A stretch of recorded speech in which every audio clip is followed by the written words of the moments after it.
Welcome to Salcedo Paranormal. It is Sunday, January 22nd, 2023, and tonight I am sharing true paranormal stories from the web. As always, you can find all the episodes of the show, along with links to social media and other ways to contact me at the podcast page. That is salcedoparanormal.podbean.com. That's SALSIDO paranormal.podbean.com. Always happy to hear from you all, whether you have comments or questions or topic suggestions or stories of paranormal experiences, whether they're your own or from others you trust. Happy to either read those or have you join me on the show to talk about them. And going to be trying something new this week. And if it goes well, I will be doing a stream every night, 7 days a week. Just going to cut back a little bit on the amount of research I do for each show, so it may be a little bit shorter. Hopefully not much, though.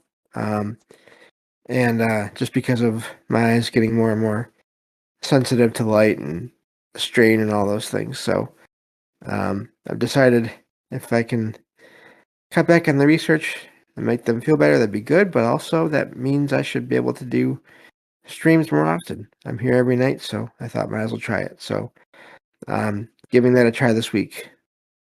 So let's see here. I think that's everything for now. We do have Derek coming up later this week to talk about comic books and the paranormal again, which will be a lot of fun. And beyond that, it'll just be more alternating shows of true paranormal stories from the web and paranormal news. So, and then there'll still be bonus or different shows here and there once a month or twice a month, whatever it ends up being. As I'm able to schedule them, that will be longer, but those that won't require a lot of extra research. So just a little bit of a change, but hopefully it'll be good for everyone, I hope. So let's see here. I think that covers everything for now. I think with that, I can get on to the stories. And I have two of them for tonight. So let me get to the first one here. And thank you all for listening, whether you listen live or to the podcast or YouTube feeds. It seems like I'm seeing more and more people listening, which is really amazing. More and more views and downloads, and I really appreciate that. So the bigger this show gets, the more maybe I can do someday. In terms of either longer shows or more shows or just better shows in general. So I appreciate everyone's support. So but yeah, let me see here. I think that's everything. Again, like I said. So let me get to the stories here. This first one says, let's see here. There we go. It says, I lived my whole life on a farm, just 20 minutes from the Appalachian Mountains. And I've definitely had some weird experiences. But the one thing that has stuck with me since I was a kid is hearing a woman call my name. I remember I was roughly 8 or 9 years old, feeding pigs, and would hear a woman call my name. I'd walk out of the barn and look around, and I didn't see my mom anywhere. This would happen a few times a week, and would happen for a few months, suddenly stop, and then start again. Sometimes it was faint, other times it was loud. A couple of times I'd run up to the house, and my mom would swear she never called for me. I'm just curious if anyone else has had this happen or has a similar story. And that's where that one ends.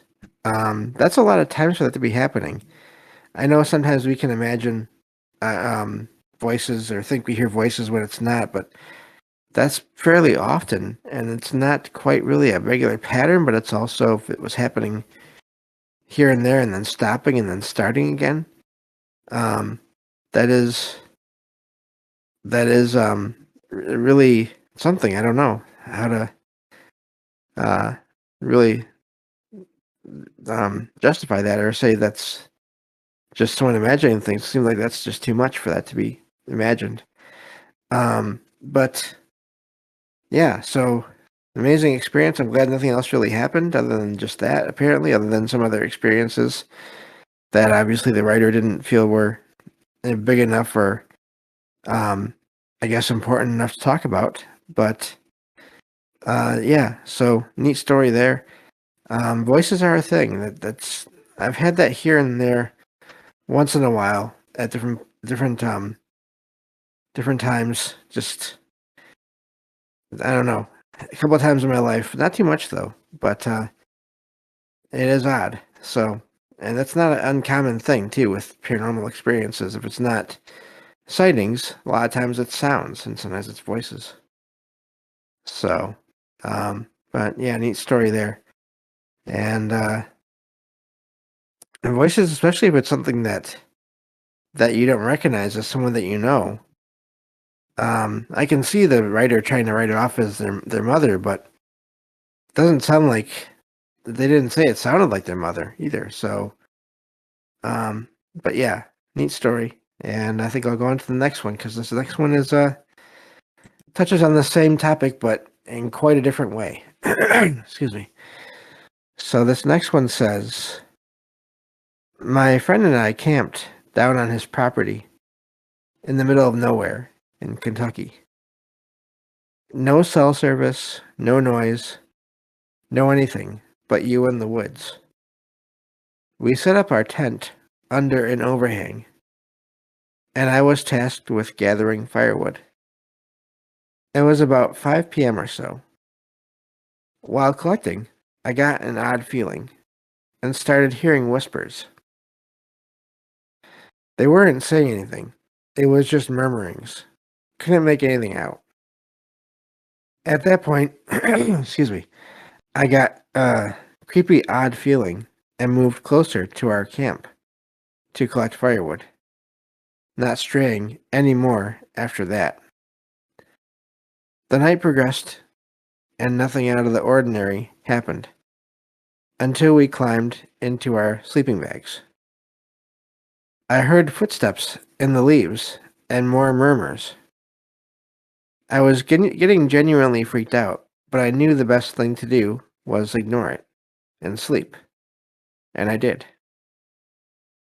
And the following morning, my friend and I found ourselves awake at 5 a.m. He asked me if I heard whispering at night. I told him I'd heard it twice. We were both equally as baffled. For clarification, we were not the first people to camp in this area. His uncle and his friends attempted to camp there, but couldn't make it through the night. My dad is a hunter and he refuses to go down there to hunt anymore. Another friend another friend I have, his father says that the air down there is rich in death. We have also found arrowheads on the property. What it means, I have no idea. This is the first time I've ever encountered anything like this in my camping adventures. And that's where that story ends.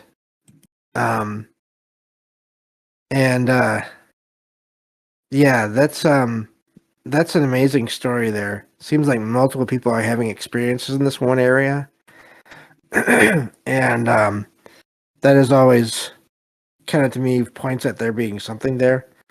Less less likely that it's just one person imagining things or mistaking things.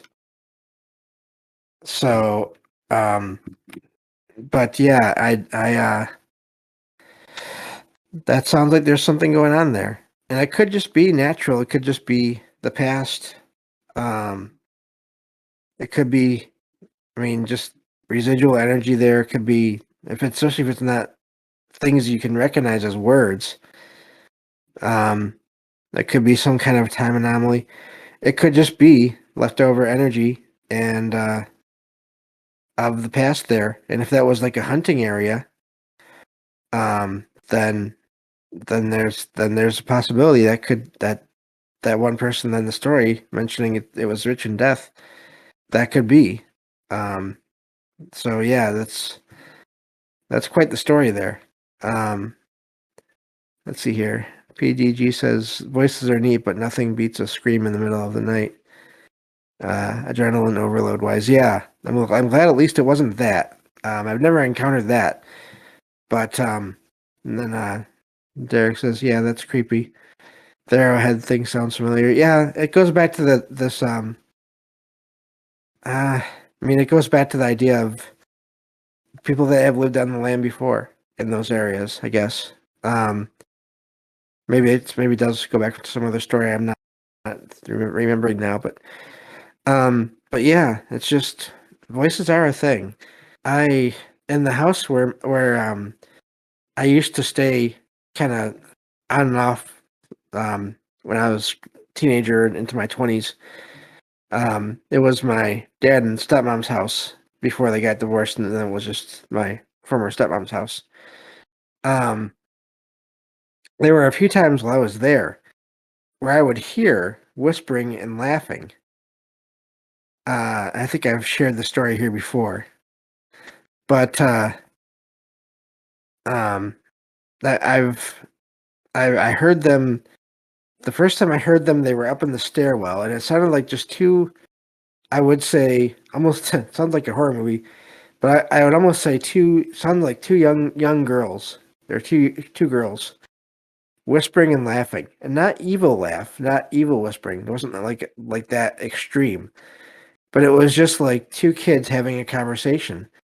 But I couldn't understand what they were saying, and I heard that in the middle of the day in the stairwell, going up to the second story of the house when I was there myself. There was no one else in the house at the time. And I heard that a couple other times in the house as well, and it was really amazing because again, it was just not words that I could understand, but it was there.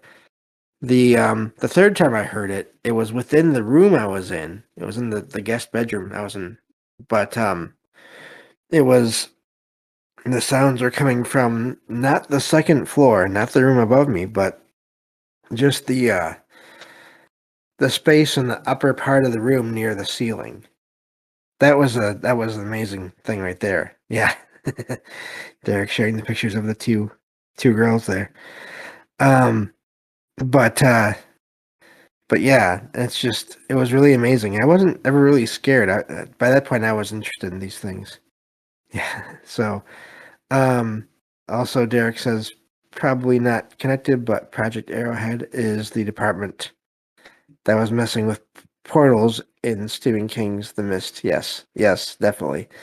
That was always an interesting thing. That symbolism there. But but yeah, it sounds like this area was active somehow, and just it's impossible to know what it was. Um, but yeah, I remember those voices very well still, and I just wonder if it was just two spirits or two spirits, basically, whatever they were, just kind of hanging out and either trying to reach out to me or maybe not. I just happened to hear them because of some sensitivity and or just combined circumstances of the environment where I was able to hear them three different times. So, but yeah, I don't know for sure on that one. But voices definitely are amazing in terms of, I mean, sometimes you can hear stories about entire conversations that people can make out. Other times, that's like the second story here, and like what I experienced, where you can't make out anything. But yeah, so it's really it was. I thought those were really neat stories tonight. Kind of, I found them one right after the other, not too long apart, and both touching on the same similar things, but also very different in a way too. The first story was the writer was able to make out their name, but in this story, no one can make out anything. The second story, so. But yeah, that's all I have for tonight. I'm sorry for the shorter shows. For those of you that maybe are into longer ones, there will still always be one longer show every week, at least one long show per week. And but this is just we're gonna see how this goes. And if I could, I would love to do that hour or 2 hour long shows every day, but that's just not how it works, at least as of right now. So thank you all for listening, and I'll be back with paranormal news tomorrow on the next episode of Salcedo Paranormal. Take care, everyone.